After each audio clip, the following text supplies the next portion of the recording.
Hey, this is Brian Rowe with Mythic MTG Tech. I'm here with Dexter Stevens to get some information about cube drafting, because I really know virtually nothing about cube drafting outside of the fact that I've done it a few times. So, Dexter, how long have you been drafting cubes? About 5 years. Okay. Started at the beginning of college. One of my friends had a cube, and I was really excited to see what that was. Didn't have a lot of money to draft like real packs. And what type of cube was that? He has a 500 card powered cube, pretty much as normal as you get, like stock powered cube. He doesn't do anything too fancy with it. And what does powered mean for a cube? Powered means that it includes the Power 9 with the Moxen and Time Twister Ancestral Recall magic cards, but also in addition cards that are similar to in power level, like Soul Ring, Mind Twist, Library of Alexandria. It just means that you're in for a very powerful magic experience. It's kind of like drafting Legacy. So it's all the broken stuff. Mm-hmm. Okay. What other types of cubes have you drafted? I've drafted a lot of different kinds of cubes. I have my own non-powered cube, which is a similar take on the powered cube. It just doesn't have the Power 9 in it, but it's still very powerful cards such as Dark Confidant or Snapcaster Mage, Tarmogoyf. I've also drafted some goofy cubes, like one that was focused on +1/+1 counters and artifacts, and just sort of comboing off. I drafted a cube that features only cards that were designed in Modern. And Pauper and Peasant cubes, which some only include commons, and some only include commons and uncommons. There's a lot of different variations on it. So what's the cost of putting together a cube? I think you could be looking at anyway for anywhere between like a couple $100 for like a really nice Peasant or Pauper cube, or you could spend thousands of dollars on a crazy powered cube. I mean, how often do people use cubes? A lot of cube groups will meet like once a week or once a month. Just sort of infrequently, or frequently on a week-to-week kind of basis to meet up. One other bit of advice I have about putting together a cube is I know a couple people who have combined their collections together for a cube, and that can help offset the cost of it. If you wanted to build one up straight up. That definitely makes sense. I would say on the cube that I was putting together, just asking friends has definitely saved me hundreds of dollars. Yeah. Easy trades and stuff. Yeah, so. And in joint ownership, same thing. Like if you both have big collections, often you can put together either the trade resources and just have more cards to start with. Well, and hopefully you stay friends. That could be a very painful divorce. What is the size of a cube? A cube is, I would say, they range all over the place, but a good place to start is 360 cards, because that's enough for 8 people to draft 3 packs of 15. Okay. So that's exactly enough for an 8-man draft, but you don't always get 8 people, and sometimes you get more than 8 people. So 450 cards is a typical, I would say, the average cube size. If you're just looking at any given cube, 450, which is enough for 10 people to draft 8 or 3 packs of 15. I think that's fairly typical. But I've also seen half-size cubes, because a play group didn't have consistently 8 people, so that it was only 180. So when you increase it in size, you allow for room for more strategies, some strategies to be more fleshed out, but you also increase variance. So if you're only going to play with 8 to 10 people, why would you have some of these larger cubes that people have, like 540 or 700 and something? Or? A large cube, like I said, can support an archetype a little bit more by saturating the cube with more cards for it, such as a reanimator strategy. It can also fit more niche strategies in. For example, the Magic Online cube has a storm combo, off maligned storm combo, but they really can only fit it in because it's so big. I mean, you could certainly sort of jam one into a 360 card cube, but it might get pushed out power-wise by this consistent aggressive decks that would then get drafted.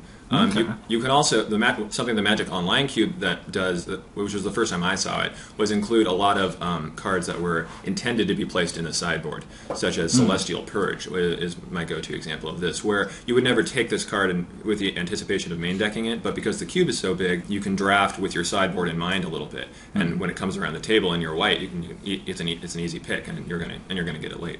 So you mentioned archetypes there. What are archetypes, and what are some of the common ones you see in cubes? Archetypes are common decks that show up from draft to draft to draft.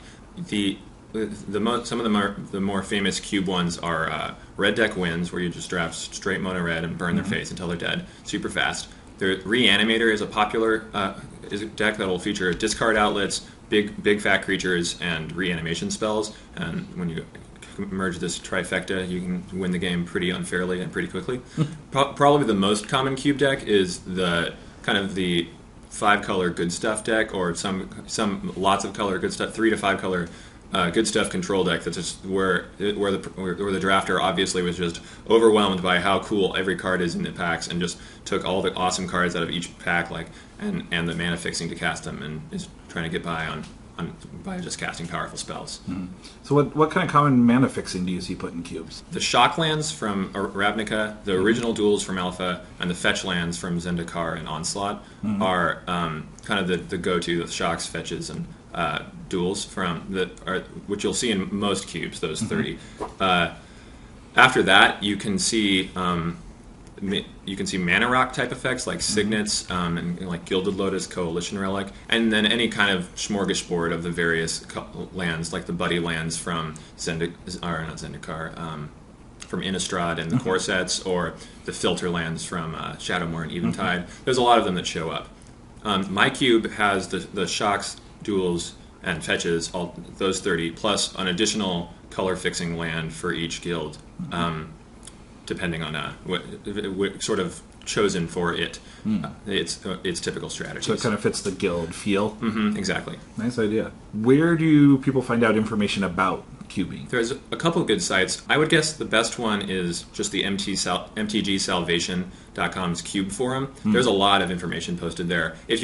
I don't have the patience to do this, but if you have the patience to do this, you can look at huge cube lists. Just like people will post a list of their whole cube, and some people I know can look through these cube lists and glean actual information from that. But there's also thread. it's kind of like looking at an EDH list, but like compounded, right? Like 3 to 4 times as big. So that's a little overwhelming for me. But there's also a lot of threads on single card strategies, archetype strategies, philosophies about whether to add certain things, or such as signets, or what kind of mana fixing to include. A couple other sites are cubedrafting.com, which is put out by Evan Irwin, who is a big cube proponent, and I'd rather be cubing.wordpress.com, I believe. And which is Anthony Usman. I forget their names. But I'll put links in the video. They're pretty good. They post a lot of really helpful articles and crack-a-packs with evaluations, and they put out a podcast as well. What advice do you have to somebody who's just starting out cubing or building their first cube? If you're just starting to build your first cube, I'd say it's important to decide what kind of cube you're trying to go for. Do you want to draft the powered experience, or just a powerful card experience that doesn't include the expensive or difficult to proxy, or maybe just, if you don't enjoy playing with them, the Power 9? You can also, you might think that a Pauper or a Peasant cube is the way to go, which sort of feels like limited on steroids, kind of. Or if you want something really goofy, like that +1/+1 counter, a wacky combo cube that I was talking about earlier. So I would say choosing your drafting experience that you think you would most enjoy is a good place to start. And also how you plan on acquiring all the cards for it. Maybe you're going to go in with somebody, or you can sort of crowdsource with a group of friends and do a lot of trading, or maybe you just have a huge collection already. And but the cost of creating one out of nothing is often pretty big. So how do you find people to cube with? I sort of did it by brute force. But I guess I moved to Seattle just recently, and I had a group that I had sort of accumulated through college back in California, but once I moved here, I didn't have anybody to cube with, and it's really the format that I enjoy the most. While I was making Magic playing friends in Seattle, I've just tried to put out there, and I have a cube, and you should come to my cube drafts that don't exist yet, but they will when you start coming to them. But I think you'll find that a lot of players will get a lot out of doing a cube draft once, and will often grow to really enjoy them, because it's a free way to get this sweet drafting experience and you don't really particularly have to be like winning every match to be having a good time. It's a really fun drafting experience. It doesn't really cost you anything, and it's really just going to increase your card evaluation, your ability to recognize cards, your ability to do deck building, all the skills that you get from drafting. But as I said before, just on steroids. You're using the best cards in Magic. No, the cost is definitely a big one for a lot of people. That's nice. That being said, though, if you want to find a friend who has a cube, if you live in a place like Seattle, a lot of people have cubes, and if you want to get the cube drafting experience in, you don't necessarily have to build one. It could be easier to find a group than you might think. Anything else that you'd like to add? There's a new Cube podcast on Channel Fireball, put out by Greg Hatch, Andy Kuperfaus, and one of Andy Kuperfaus's friends. It's very good. They keep it to a pretty svelte, like 45 minutes, which I quite like in a podcast, and they cover some really useful information. I think it's for a little bit more the experienced Cube drafter, but it's a lot of fun to listen to. I highly recommend it.